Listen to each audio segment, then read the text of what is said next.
आप सबका अमरीन पाठशाला में स्वागत है।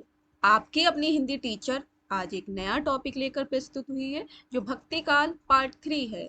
तो हम इससे पहले भक्तिकाल के पार्ट 1 और पार्ट 2 कर चुके हैं और हिंदी साहित्य के इतिहास में आदिकाल से संबंधित भी क्लासेस कर चुके हैं। तो हमारे प्लेलिस्ट में जाकर आप देख सकते हैं हिंदी साहित्य के इतिहास की ये क्लास आपके TGT, PGT, net, JRF, set, DSSB, अन्य हिंदी की सभी परीक्षाओं के लिए महत्वपूर्ण होने वाली है। क्लास नंबर 11 है। इससे पहले हम 10 क्लास कर चुके हैं, आप जाके देख सकते हैं हमारी प्लेलिस्ट में। चलिए आगे बढ़ते हैं भक्तिकाल पार्ट 3 में। आज हम पढ़ेंगे निर्गुण धारा प्रेम मार्गी सूफी शाखा को। इससे पहले हम संत काव्य जो है वो पढ़ चुके हैं, तो आप निर्गुण धारा का संत काव्य हमारी प्लेलिस्ट में देख सकते हैं।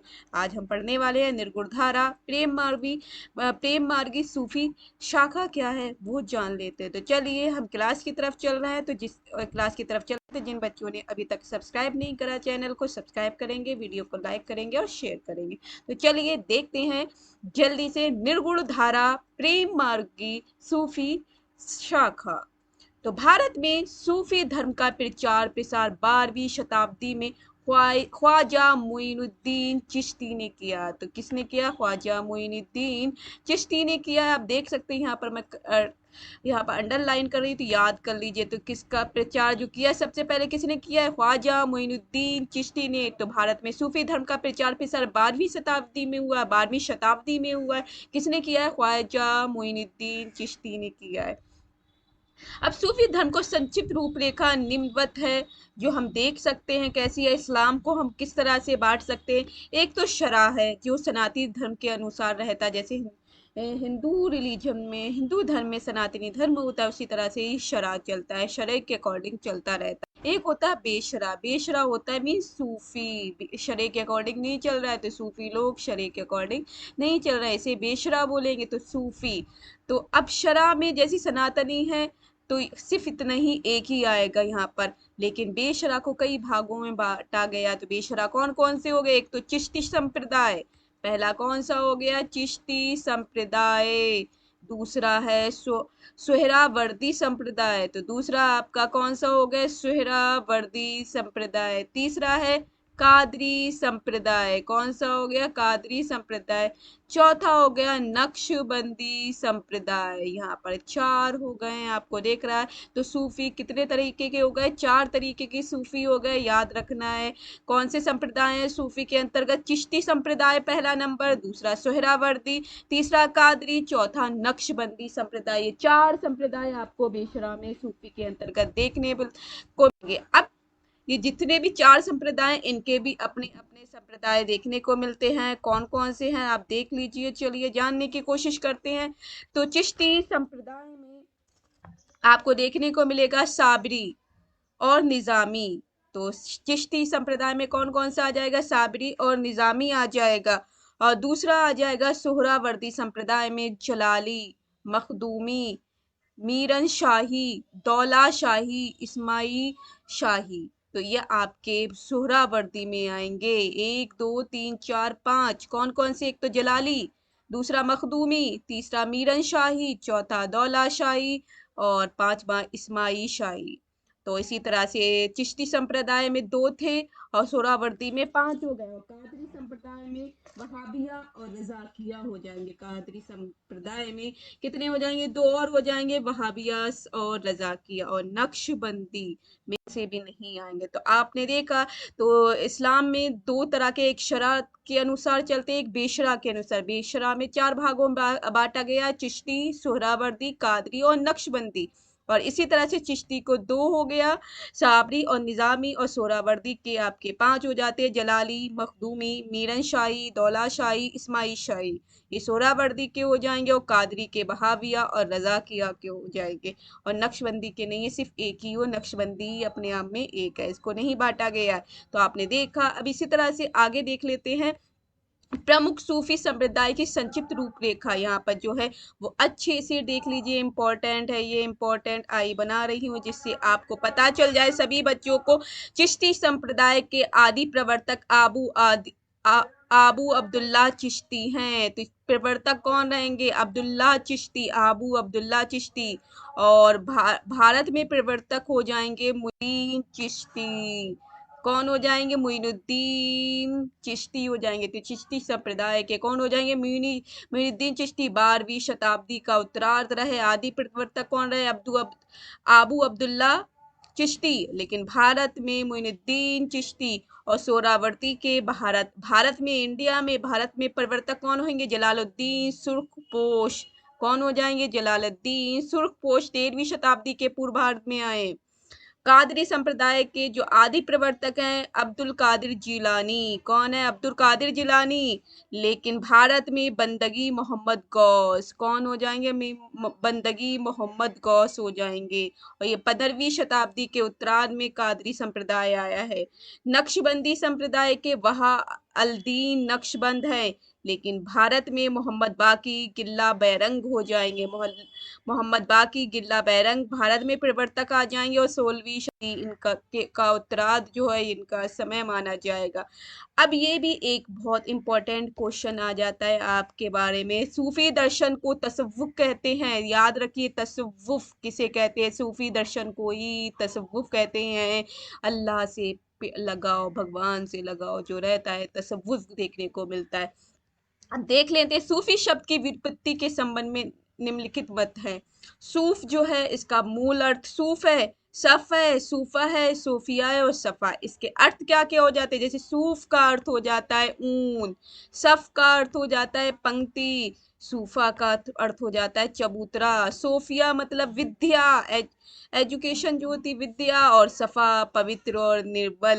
तो ये क्या हो जाएगा? आप देख लीजिए, सूफ ऊन, सूफ और ऊन, सफ मतलब पंक्ति, सूफा चबूतरा बूतरा, सोफिया विद्या और सफा पवित्र और निर्मल हो जाएगा। तो ये आपको पता चले बच्चों। इसी तरह से सूफी या प्रेम मार्गी शाखा के प्रतंग कवि और प्रस्तोता निम्न है। कौन कौन आ जाते हैं देख लीजिए। सूफी और या प्रेम मार्गी से सूफी को ही प्रेम मार्गी शाखा भी बोला गया है। तो प्रथम कवि कौन है वो जान लेते हैं। गणपति चंद्रगुप्त हंस, और इसकी रचना है हंसावली 1370 में। रचनाकार कौन है? असाइत।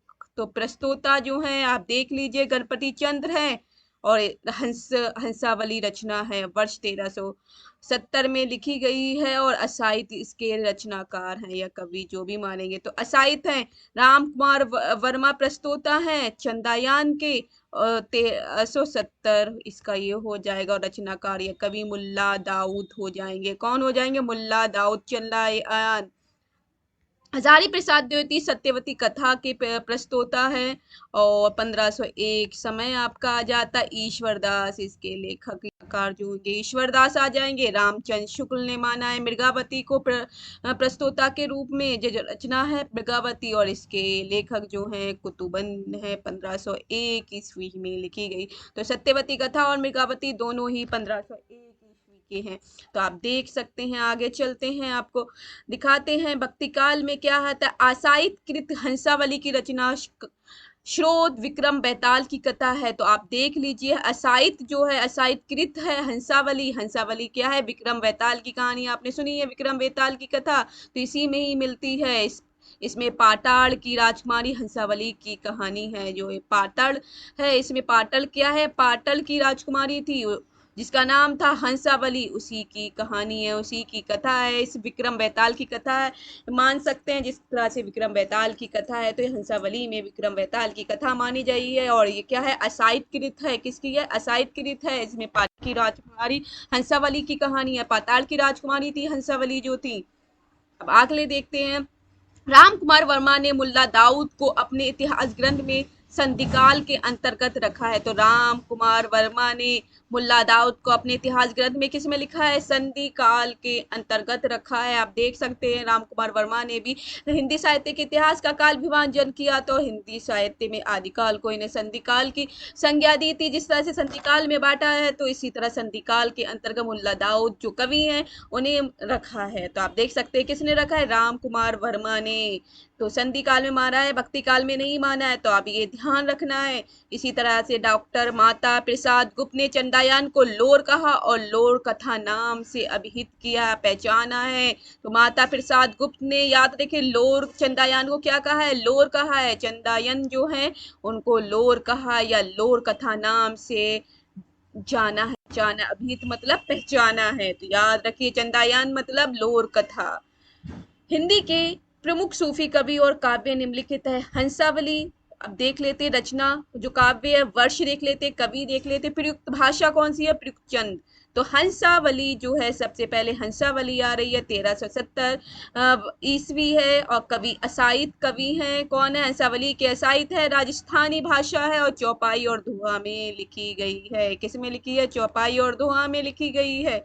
चंदायन 1379, जो 1379 बोल सकते हैं, 1379 चंदायन जो है, इसमें मुल्ला दाऊद कवि हैं, चंदायन के मुल्ला दाऊद हैं, और अवधी भाषा में लिखी गई है। चौपाई और दोहा है, दोहा में लिखा है। लक्ष्मीश पद्मावती दामोदर कवि है। लक्ष्मीश, लक्ष्मीन पद्मावती कथा जो है किसकी? लखम सेन पद्मावती कथा किसकी है? लखम सेन पद्मावती कथा है, आप देख सकते हैं किसी है, लखम सेन पद्मावती कथा। ठीक है, तो आपको ये पता होना चाहिए। 1459 आ जाएगा, दामोदर कवि आ जाएंगे। राजस्थानी भाषा है, चौपाई दोहा और सोरठा में लिखी है। किसमें? चौपाई और दोहा है, और सोरठा, सोरठा भी आ जाएगा, तो ये इन सब में लिखी हुई है। अगला आ जाता है सत्यवती की कथा। सत्यवती की कथा है 1501 में, ईश्वरदास है इसके। कौन है? ईश्वरदास हैं, और अवधी भाषा में लिखा हुआ है। दोहा और चौपाई छंद है इसके अंतर्गत। अगला आ जाते हैं मृगावती। सत्य आपको बता देंगे अभी, इंपॉर्टेंट इसमें कौन कौन से हैं वो अभी मैं लास्ट में भी सी में ही बताऊंगी, पहले ही सारे पढ़ देती हूँ। मृगावती 1501 में है, इसके कवि हैं कुतुबन, अवधी भाषा में है, दोहा और चौपाई छंद में है। माधवानल कर काम कंदला, माधवानल काम कंदला 1527 में लिखी है, गणपति कवि है, राजस्थानी भाषा है, सिर्फ दोहा छंद प्रयुक्त है, इसमें दोहा छंद का प्रयोग हुआ है। पद्मावत जो है 1540 में लिखी है, जायसी कवि है, अवधी भाषा में है, चौपाई और दोहा में लिखा गया है। मधुमालती 1545 में लिखा है, मंजन कवि है, अवधी भाषा में लिखा है, दोहा और चौपाई छंद है। और इसी तरह से अगले कहा जाएगी माधवानल काम कंदला। माधवानल काम कंदला जैसे ऊपर लिखा हुआ था, तो दो बार आया माधवानल काम कंदला 1527, और माधवानल काम कंदला चौपाई। ये क्या हो जाएगा? इसका पूरा नाम क्या है? माधवानल काम कंदला चौपाई अलग है, और माधवानल काम कंदला सिर्फ अलग है, तो ये सिर्फ दोहा में लिखी गई है। और माधवानल काम कंदला 1556 में कुशल लाभ ने लिखी है। वो ईश्वर किसने लिखी थी? गणपति ने लिखी थी। पहली वाली किसने लिखी थी? गणपति ने लिखी थी। ये कुशल लाभ में लिखी है। किसने? कुश और लाभ, लाभ और कुश नाम है ना, इस तरह से कुशल लाभ याद कर सकते हैं, लाभ और कुश लभ। तो इसी तरह से लव कुश है ना, लव और कुश, तो इसी तरह से लव से लाभ हो जाएगा, और कुश तो श्री राम के बेटे हैं, लव और कुश, उसी से याद कर लीजिए, कुशल लाभ। तो राजस्थानी भाषा है, चौपाई दोहा और सोरठा में लिखी गई है। किसमें? चौपाई दोहा और सोरठा में लिखी गई है। प्रेम विलास प्रेम लता की कथा जो है, रूप मंजरी। प्रेम प्रेम विलास प्रेम लता की कथा है। विलास और लता जो है, प्रेम विलास है, प्रेम लता है, जटमल कवि हैं, 1556 में लिखी गई है, और राजस्थानी भाषा है, याद रखिए। रूप मंजरी 1568 में लिखी है, नंददास कवि हैं, ब्रज भाषा है, और दोहा चौपाई छंद है। माधव माधव नल काम कंदला 1584 में लिखी गई है, आलम इसके कवि हैं, अवधी भाषा में है, चौपाई दोहा और सोरठा है। छिताई वार्ता 1509 में 90 में लिखी है, नारायण दास हैं, राजस्थानी ब्रज भाषा है, दोहा और चौपाई में लिखी गई है। चित्रावती 1613 में लिखी है, उस्मान ने लिखी है, अवधी भाषा में है, चौपाई और दोहा छंद है। रस रतन क्या हो जाएगा? रस रतन 1618 में पुहकर कवि हैं, अवधी भाषा में लिखा गया, दोहा और चौपाई छंद है। ज्ञानदीप 1619 में है, शेख नवी कवि हैं, अवधी भाषा में है, दोहा चौपाई छंद है। नल नल दमयंती नरपति व्यास है, दमयंती से याद कर, ना से नल ना से नर, तो याद हो जाएगा, नरपति व्यास इसके कवि हैं, अवधी भाषा में है, दोहा चौपाई छंद है। हंस जवाहिर कासिम शाह है इसके कवि, 1731 ईस्वी में लिखी गई है। अवधी भाषा है, दोहा चौपाई में लिखा हुआ है। इसी तरह से नल चरित्र 1641 में लिखी है, मुकुंद सिंह है, अवधी भाषा में है, दोहा और चौपाई छंद है। इंद्रावती नूर मोहम्मद है, अवधी भाषा में है, दोहा और चौपाई छंद है। अनुराग बांसुरी 1764 में लिखी है, नूर मोहम्मद है, अवधी भाषा में है, बरवे चौपाई में लिखी हुई है। अब मैं आपको इसमें से इम्पोर्टेंट कौन सी है वो बता देती। सबसे इम्पोर्टेंट आपकी ये वाली हो जाएगी, हंसवली असाइद कवि है, राजस्थानी भाषा है। हंसावली असाइद कवि, राजस्थानी भाषा, चौपाई दोहा। और चंदायान मुल्ला दाऊद, ये भी इम्पोर्टेंट है, जो बताती जा रही हूँ देखते जाइए। चंदायान मुल्ला दाऊद हैं, किसके कवि कौन है? चंदायान के मुल्ला दाऊद, चौपाई दोहा में लिखी है, अवधी भाषा में है। और आपके सत्यवती की कथा ईश्वर दास हैं, सत्यवती की कथा जो है इसके ईश्वर दास हैं, याद रखिए, ये भी इम्पोर्टेंट है आपका, आई बना रही हूँ मैं इसलिए। ईश्वर दास हैं, कौन हो जाएंगे? ईश्वर दास सत्यवती के। और मृगावती के कुतुबन है, मृगावती भी आपकी इम्पोर्टेंट है, आपको पता होना चाहिए। मृगावती के इम्पोर्टेंट आ गई है आपकी, ये कुतुबन आ जाएंगे। पद्मावत के जायसी है, इम्पोर्टेंट, मोस्ट इम्पोर्टेंट है आपके लिए, आई बना हुआ है। पद्मावत जायसी अवधि में लिखा है। मधुमालती के मंजन, ये भी इम्पोर्टेंट है आपके लिए। और इसी तरह से प्रेम विलास प्रेमलता जटमल, तो प्रेम विलास और प्रेमलता जो है इसके भी जटमल है। प्रेम विलास प्रेमलता की कथा जो है इसके जटमल है, जटमल कवि है जटमल। प्रेम विलास प्रेमलता राजस्थानी भाषा में है। रूप मंजरी जो है इसे भी याद रखिए, रूप मंजरी जो है नंददास की है, ये नंददास की, तो आई बना रही हूँ जिससे याद रहे, रूप मंजरी नंददास। और इसी चित्रावली उस्मान की है, ये भी याद रखेंगे, चित्रावली उस्मान की है। किसकी है? चित्रावली उस्मान, अवधी भाषा में है। और आगे चलते चले जाइए, इंद्रावती नूर मोहम्मद की है, इंद्रावती नूर मोहम्मद की है, किसकी है? नूर मोहम्मद की है, इंद्रावती नूर मोहम्मद, आई बना रही हूँ इसलिए। अनुराग बांसुरी नूर मोहम्मद की है, तो ये दोनों याद रखेंगे, इंद्रावती और अनुराग बांसुरी, ये दोनों आप लोगों को याद रखना है। तो इंद्रावती और नूर मोहम्मद, ये आपको पता चल गया होगा। अब इसी तरह से ऊपर चलते हैं। यस, ये सारी चीजें आपको पता चल गई, हमने यहाँ तक पढ़ ली। अगला जो आ जाएगा वो देख लेते हैं, जिससे आपको पता चल जाए। 1 मिनट बच्चों, थोड़ा से जूम कर देती हूँ जिससे आपको और अच्छे से दिखाई दे। 1 मिनट, बस इतना सही है जिससे आपको थोड़ा बड़ा सा भी दिख रहा होगा। 17वीं शताब्दी के मध्य, अब यहाँ से हम पढ़ लेते, हमने यहाँ तक कर लिया है, अब यहाँ से चलते हैं। 17वीं शती के मध्य संख्या की दृष्टि से सर्वाधिक प्रेमाख्यानों की रचना जान कवि हैं। कौन है? जान कवि ने की है, जिनकी रचना काल 1612 से 1664 ईस्वी माना जाता है। जान कवि ने 78 ग्रंथों की रचना की, 78 ग्रंथों की रचना की, जिसमें 29 प्रेमाख्यानक हैं, मतलब सूफी कवि हैं। इनमें से प्रमुख हैं कथा रत्नावली, कथा कनकावती, कथा मोहिनी, कथा कमलावती, कथा नल दमयंती, इम्पोर्टेंट है, नल दमयंती, कथा कलावंती, कथा रूपमंजरी, कथा पिजरंसा साइजा देवलदे, कथा कलंदर, ग्रंथ लैले मजनू। तो ये आपको पता चल गया है किसने लिखी है, जान कवि ने लिखी, इन्होंने 78 ग्रंथों की रचना की है। तो इम्पोर्टेंट है आपके लिए, याद रखना है ये, कि जान कवि ने 78 ग्रंथों की रचना की है, जिसमें 29 जो हैं प्रेमाख्यानक हैं, प्रमुख हैं। इनमें से प्रमुख जो हैं 29 में से वो बताया गया, कथा रत्नावली, कथा कनकावती, कथा मोहिनी, कथा कमलावती, कथा नलदम यंती, कथा कलावंती, कथा रूप मंजरी, कथा हिजरंसा साहिजा देवो देवलदे कथा कलंदर ग्रंथ लैले मजनू ये सबसे प्रमुख हो गई हैं। अब जान कवि के बारे में पढ़ लेते हैं। जान कवि प्रथम हिंदी कवि हैं जिन्होंने फारसी के लैला मजनू आख्यात को लेकर लैले मजनू काव्य की रचना की है। लैला मजनू को क्या जो थे, एक आख्यात था, एक कहानी थी, आख्यान था। लैला मजनू एक आख्यान है, आख्यान मतलब एक कहानी होती, उसी से ही किसी क्या कर दिया इन्होंने, लैला मजनू काव्य की रचना कर दी है। किसने की है? जान कवि ने। याद कर लीजिए, जान कवि ने की है। जान कवि की भाषा राजस्थानी प्रवाहित ब्रज भाषा थी। कैसी भाषा थी? ब्रज भाषा थी।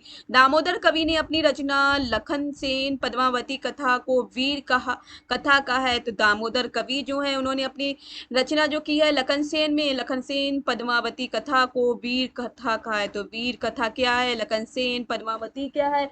वीर काव्य है, एक वीर कथा है। और आचार्य रामचंद्र शुक्ल ने ईश्वरदास कृत सत्यवती कथा को भक्ति काल के किसी धारा में स्थान नहीं दिया है। तो किसी भी धारा में स्थान नहीं दिया है आचार्य रामचंद्र शुक्ल ने। जो ईश्वर सत्यवती की कथा थे तो भक्ति काल के अंतर्गत नहीं रखा गया है। तो याद रख लीजिए, इंपॉर्टेंट क्वेश्चन है, मोस्ट इंपॉर्टेंट आप लगा सकते हैं, वेरी वेरी इंपॉर्टेंट लिख सकते हैं, पूछ सकते हैं इस क्वेश्चन को कि आचार्य रामचंद्र शुक्ल ने किस कथा को भक्ति काल अंतर्गत नहीं रखा है। तो सत्यवती कथा को भक्ति काल के अंतर्गत नहीं रखा है, ये याद होना चाहिए। मृगावती के रचयिता कुतुबन चिश्ती वंश के शेख बुरहान के शिष्य थे और जौनपुर के बादशाह हुसैन शाह के आश्रित कवि थे। याद रखिए, जो मृगावती की के रचयिता है कुतुबन, क्या नाम है उनका? कुतुबन। वो चिश्ती वंश के शेख बुरहान के शिष्य थे। जो चिश्ती वंश के शेख बुरहान थे उनके शिष्य थे, और चिश्ती वंश शेख बुरहान उनके गुरु हो गए। किसके? कुतुबन के गुरु हो गए। और जौनपुर के बादशाह हुसैन शाह के आश्रित कवि थे, वहां पर उन्हीं के यहाँ रहते थे, उन्हीं की अपनी सारी कविताएं जो भी रचना होती थी वहीं रहते थे, उनके आश्रित कवि माने जाते थे। उनके आश्रय में रहकर वो अपनी कविताएं लिखते थे। कौन लिखते थे यहाँ पर? किसके बारे में? कुतुबन के बारे में बात हो रही है। हुसैन शाह के बादशाह हुसैन शाह के थे ये। अगला है, मृगावती में चंद्रनगर के गणपति देव के राजकुमार और कंचनपुर की रानी रूप रूप मुरारी की कन्या मृगावती की प्रेम कथा का वर्णन है। तो इसमें प्रेम काव्य है मृगावती में। चंद्रनगर के गणपति देव के राजकुमार और कंचनपुर की रानी रूप मुरारी की कन्या जो थी मृगावती, उनकी प्रेम कथा का वर्णन यहाँ पर किया गया है। अब इसी में मंजन, अब हमने मृगावती पढ़ ली, मृगावती के बाद अब हम पढ़ते हैं मंजन कृत मधुमालती।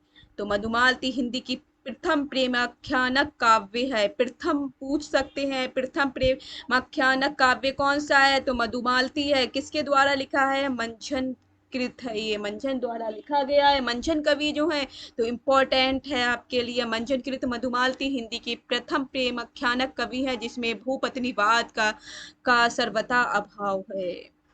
मधुमालती में नायक मनोहर और महारस नगर की राजकुमारी मधुमालती की प्रेम कथा के अनंतर प्रेमा और ताराचंद की भी प्रेम कथा समांतर रूप से चलती है। यहाँ पर दो कथाएं चलती हैं, इंपॉर्टेंट है आप लिखे।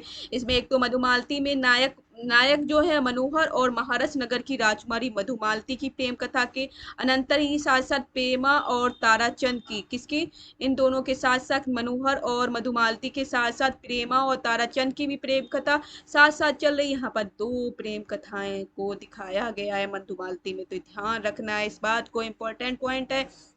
अगला हो जाता है, बनारसी दास ने अपनी आत्मकथा अर्ध कथानक में दो प्रेमाख्यानक मृगावती और दूसरा, पहला क्या हो गया मृगावती और दूसरा मधुमालती का उल्लेख किया जो निम्नलिखित है। क्या किस दोहे के उसमें लिखा गया?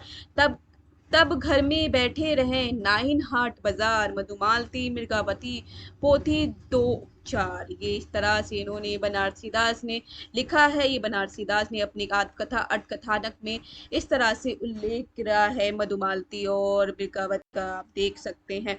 अगला आ जाता है सन 1643 से संवत 1700 में दक्षिण के शायर नसरती ने मधुमालती के आधार पर दक्षिणी उर्दू में गुलशन इश्क नाम से एक प्रेम कथा लिखी है। तो अब क्या हुआ है, किसके नाम से? गुलशन इश्क के नाम से प्रेम कथा लिख दी। किसके आधार पर? मधुमालती के आधार पर। दक्षिण में जो शायर गुजरे हैं, जो साउथ में शायर गुजरे हैं, नसरती, क्या नाम है उनका? शायर नसरती ने मधुमालती के आधार पर ही क्या डाला, गुलशनी इश्क नाम से प्रेम कथा लिख डाली है। अब इसी तरह से जायसी कृत जो है पद्मावत में कुल 57 खंड हैं, 57 खंड हैं, और इनके प्रिय अलंकार उत्प्रेक्षा अलंकार है, जिसमें मनोज जनोत इस तरह से वर्णन आता है। उत्प्रेक्षा अलंकार आपको दिखाई देगा जायसी कृत पद्मावत में। इंपॉर्टेंट है आपके लिए ये पॉइंट भी इम्पोर्टेंट कि पद्मावत किसने है, जायसी ने लिखा हुआ है। कितने खंड है, 57 खंड हैं। पूछ सकते हैं, क्वेश्चन आ सकता है। 57 खंड और इनका प्रिय अलंकार उत्प्रेक्षा अलंकार था। अगला पॉइंट आ जाता है आपके लिए, मलिक मोहम्मद जायसी ने अपने पूर्व लिखे गए 4 प्रेमाख्यानकों में उल्लेख किया है। कौन कौन से उल्लेख किए गए, एक तो मधुमालती, मृगावती, मुग्धावती और प्रेमावती। ये 4 प्रेमाख्यान है, प्रेम पर लिखी गई कहानियां हैं। मधुमालती हो गई पहली, दूसरी मृगावती हो गई, तीसरा मुग्धावती हो गई, चौथा प्रेमावती। ये 4 कहानियों का उल्लेख किया है मलिक मोहम्मद जायसी ने।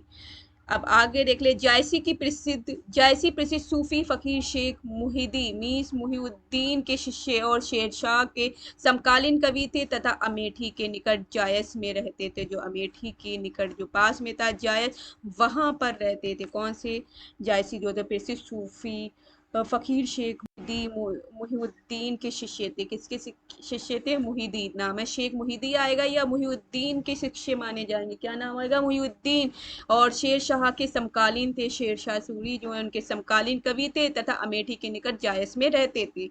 जायसी द्वारा रचित महत्वपूर्ण ग्रंथ और उनके विषय निम्नलिखित हैं। कौन कौन से जायसी के ग्रंथ हम देख लेते हैं। रचना और विषय, पद्मावत सबसे इम्पोर्टेंट है, सारी चीजें मोस्ट इम्पोर्टेंट आपके लिए लाए हैं, उसे अच्छे से पढ़ के जाइए, आपको पता चलेगा। पद्मावत, नागमती, पद्मावती और रतन सेन की प्रेम कथा का वर्णन पूछा जाता है तो पद्मावत में है। तो नागवती जो है, पद्मावती और रतन सेन की प्रेम कहानी का वर्णन है इसमें। अकरावत में वर्णमाला के एक एक अक्षर को लेकर सिद्धांत संबंधी तत्वों से भरी चौपाई है। तो वर्णमाला जो होती है हमारी, उसके एक एक अक्षर को लेकर सिद्धांत संबंधी तत्वों से भरी चौपाई है अकरावत में। आखिरी कलाम में कयाम वर्णन तथा मुगल बादशाह बाबर की प्रशंसा है। आखिरी कलाम जो है इसमें कयामत का वर्णन तथा मुगल बादशाह कौन से हैं, बाबर, तो बाबर की प्रशंसा है। चित्ररेखा लघु प्रेमाख्यानक है, एक छोटी कहानी है। कहरानामा, कहर जिसे कहर भी बोलते हैं और कहरानामा भी बोल देते हैं, आध्यात्मिक विवाह का वर्णन है। यह कहरवा शैली में लिखा गया। कौन सी शैली में लिखा गया है, कहरवा शैली में लिखा गया है। कहरनामा है, कहरानामा है। अब अगला आ जाता है मसलानामा। मसलानामा ईश्वर भक्ति के प्रति प्रेम निवेदन है। प्रेम निवेदन जिस तरह से किया जाता है, एक निवेदन भरा पत्र टाइप का जैसे होता है, उसी तरह से ईश्वर से भी भक्ति के लिए निवेदन किया गया है, प्रेम भरा निवेदन किया गया है मसलानामा के अंतर्गत। तो ये मसलानामा है। और कन्हावत, तो कन्हावत में भी ईश्वर के ईश्वर भक्ति के प्रति प्रेम निवेदन ही है।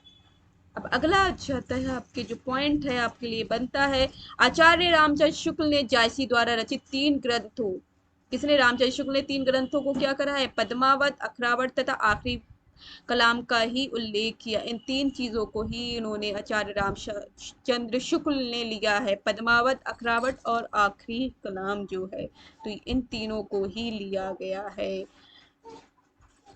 तीसरा आ जाता है, आचार्य शुक्ल के अनुसार पद्मावत की कथा पूर्वाद कल्पित और उत्तराद का ऐतिहासिक है। तो आचार्य रामचंद्र शुक्ल लिखते हैं कि पद्मावत की जो कथा है पूर्वार्ध जो पूर्व में कल्पित कल्पना की गई थी और उत्तर बाद में जो ऐतिहासिक बन गई है वही कथा है। तो आचार्य, तो इन्होंने कल्पित भी बोला है और ऐतिहासिक दोनों ही के, पूर्व में तो ये कल्पित थी लेकिन बाद में यह ऐतिहासिक बन गई, इस कथा को पद्मावत को बताया गया है।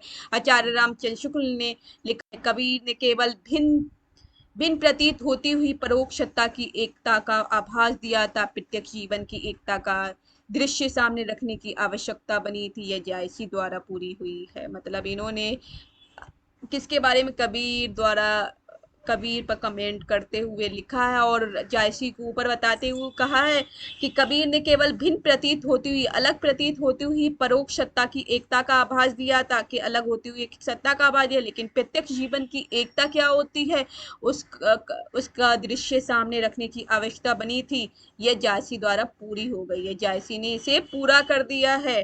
अब पद्मावत में प्रयुक्त प्रतीकार्थक निम्न है, जो प्रतीक होते हैं वो दिए जाते हैं, ये इंपॉर्टेंट है, आपके लिए पूछे जाते हैं परीक्षाओं में, तो इम्पोर्टेंट याद रखे, 1 नंबर के में आते हैं, ये इम्पोर्टेंट है आपके लिए। रत्नसेन जो है मन का है, आत्मा का है, रत्नसेन किसका है, मन और आत्मा, इम्पोर्टेंट है। सिंहल जो है हृदय, रत्नसेन, सेन हो गया मन, ना हो गया सेन और ना से याद कर लीजिए, माना मन, सिंहल हृदय, हारा हृदय।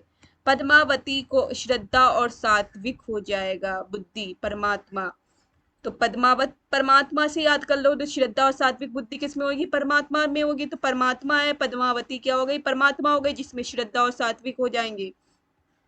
युवा ही हीरामन तोता, युवा सुबह या हीरामन तोता जो है वो गुरु होता है, सुबह या हीरामन तोता, तो गुरु, गु हो जाएगा सु और गु, तो तोता जो है वो गुरु है, कौन है, गुरु है। नागमती दुनिया धंधा या संसारिक बुद्धि है, नागमती क्या है, दुनिया धंधा या संसारिक बुद्धि है, जो संसार की बुद्धि होती है वो नागमती है।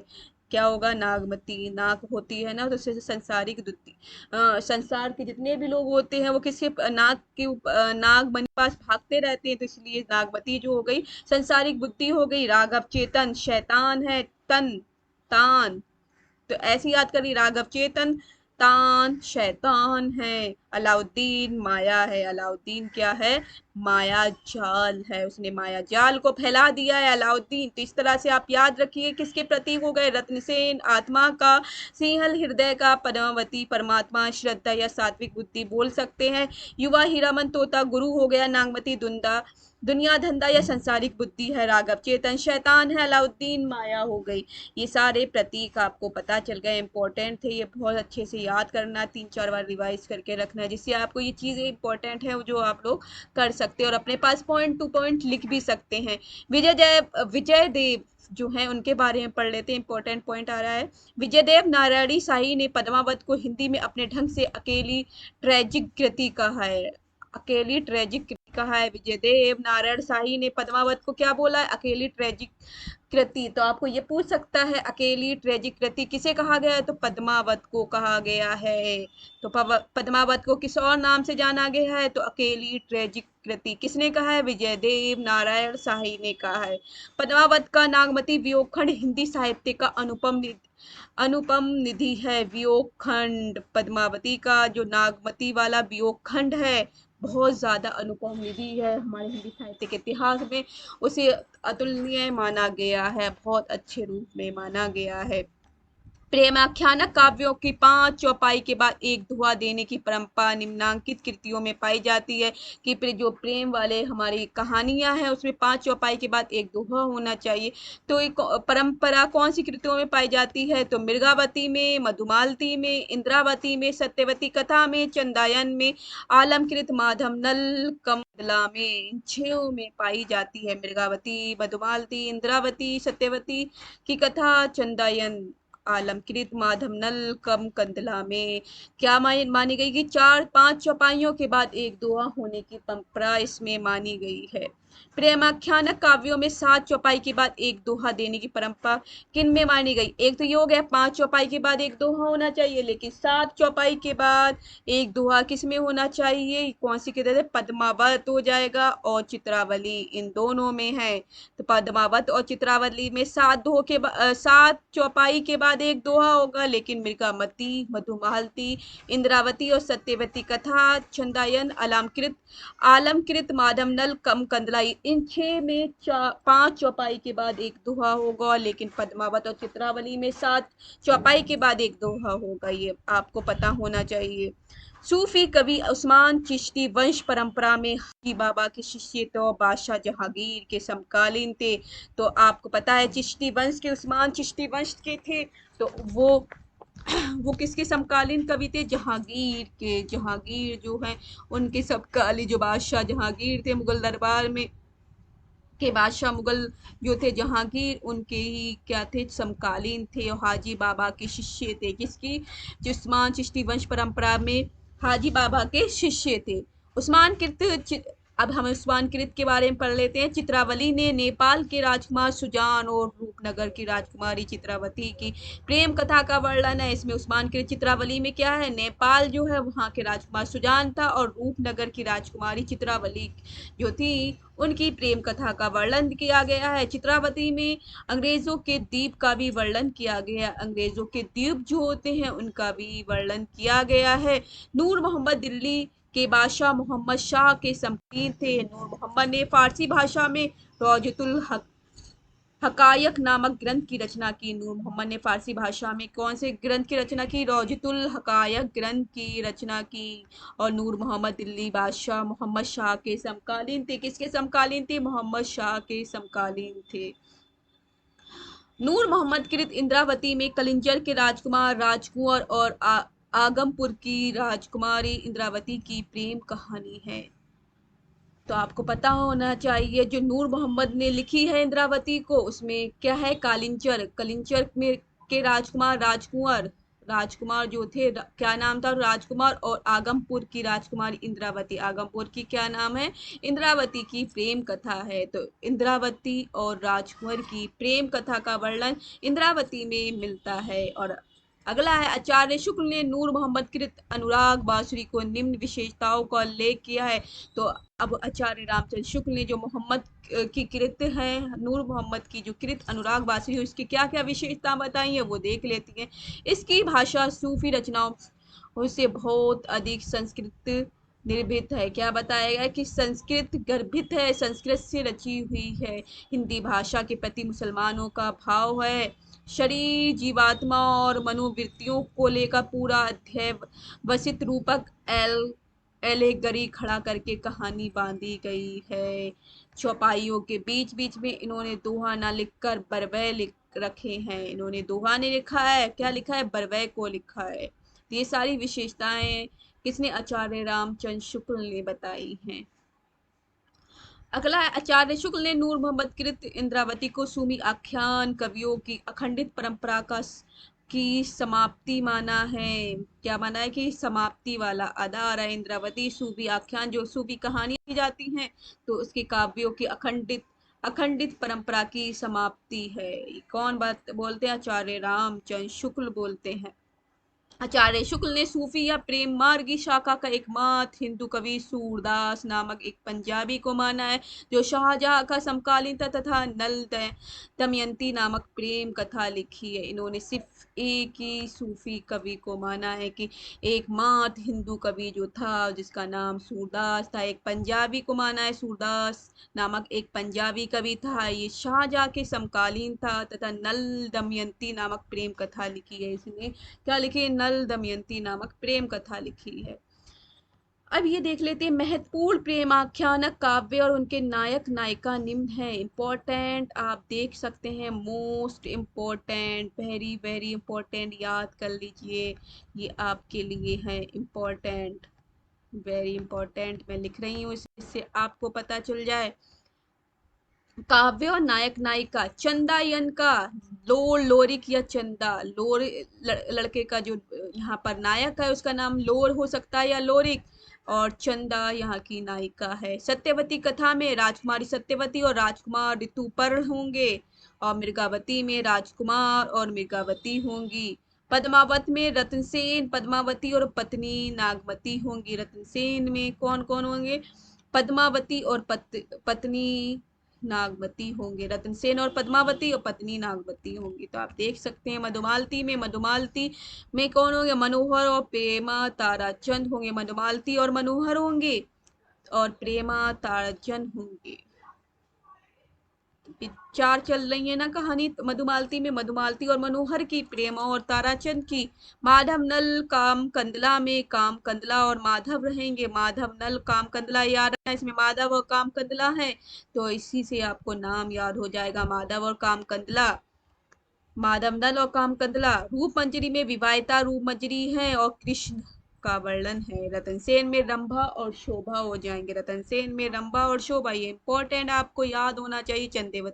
चंदायन में लोरी, सत्यवती में राजकुमार सत्यवती और राजकुमार ऋतुपर्ण, मृगावती में राजकुमार मृगावती, पद्मावत में रतनसेन पद्मावती और रतनसेन और पद्मावती और पत्नी नागवती। मधुमालती में मधुमालती मनोहर और प्रेम और ताराचंद। और इसी तरह से माधवनल कामकंदला में माधव और कामकंदला होंगे। ठीक है। रूपमंजरी में विवाहिता और रूपमंजरी है। और कृष्ण हो जाएंगे। रतनसेन में रंभा शोभा हो जाएंगे। इसी तरह से सूफी कवियों की कुछ पंक्तियां भी यहाँ पर हैं, हमें नहीं पढ़नी है, बस आपको पता होना चाहिए। सामने आपके दिखा रही है जो कुतुबन की है। एक रुक्मिणी पूनी वैसी मरी गई, कुलवंती ससुर सती भई बाहर, वह भीतर वह होई घर बाहर को रहे न जोई, विधि की चरित न जाने आनु, जो सिरसा जो सो जान जाही नेहानु। ये कुतुबन की कुछ पंक्तियां हैं। इसी तरह से आप अन्य कविताओं में या कवियों की जो पंक्तियां हैं आप देख सकते हैं। मंजन की भी इसी तरह से ये दो हैं। बट हम जानेंगे कुछ इंपॉर्टेंट पॉइंट्स है वो देख लीजिए। मोस्ट इंपॉर्टेंट वाले पॉइंट है, वेरी इंपॉर्टेंट वाले पॉइंट है, आप देख सकते हैं। सूफी कवियों ने परमात्मा को स्त्री तथा आत्मा को पुरुष रूप में स्वीकार किया, जबकि संत कवियों ने इसके विपरीत साधना की। संत कवियों ने इसके विपरीत, इसके उल्टा साधना की है। लेकिन सूफी कवियों ने परमात्मा को क्या माना है कि स्त्री है तथा आत्मा को पुरुष मान लिया है। सूफी कवियों की प्रेम पद्धति में इश्क मजाजी, लौकिक प्रेम से इश्क हकीकी और हकीकी है, इश्क हकीकी अलौकिक प्रेम तक पहुंचने की कोशिश की है। इन्होंने लौकिक प्रेम से अलौकिक प्रेम तक पहुंचने की कोशिश की। अमी प्रेम पद्धति से ही, जो प्रेम पद्धति में इश्क मजाजी है, तो इश्क मजाजी से इश्क हकीकी तक पहुंचने की कोशिश की है सूफी कवियों ने। सूफी सिद्धांत में इश्क हकीकी तक पहुंचने के लिए साधक को निम्नलिखित चरण एवं अवस्थाओं से गुजरना पड़ता है। कौन कौन से चार वो चरण है वो आप देख सकते हैं। मनुष्य के चार विभाग है, इंपॉर्टेंट है, नेट में आपको इसलिए पूछे जाते हैं, इसके आपको पता होना चाहिए। नफ्स, विषय, भोग, वृत्ति, इंद्रियां जो होती हैं, जिसे नफ्स बोल सकते हैं, जो इंद्रियां होती हैं। आम लेना सूत भौतिक होती हैं। चार जगत में बताइए, आम लेना सूत होती हैं, भौतिक होती हैं, और शरीयत धर्म ग्रंथों की विधि निषेध है। साधक की चार अवस्थाएं शरीयत होती हैं, ये शरीयत के अंतर्गत रखी गई हैं। रूह भी आत्मा या चित्त, रूह को बताया जो आत्मा होती है आपकी। आमले मलूकुत चित्त जगत होता है। कौन सा होता है? चित्त जगत होता है। आमले मलूकत होता है। और तरीकत रखा गया। शरीयत आपको हो गए, और फिर आ गए तरीकत, शरीयत तरीकत।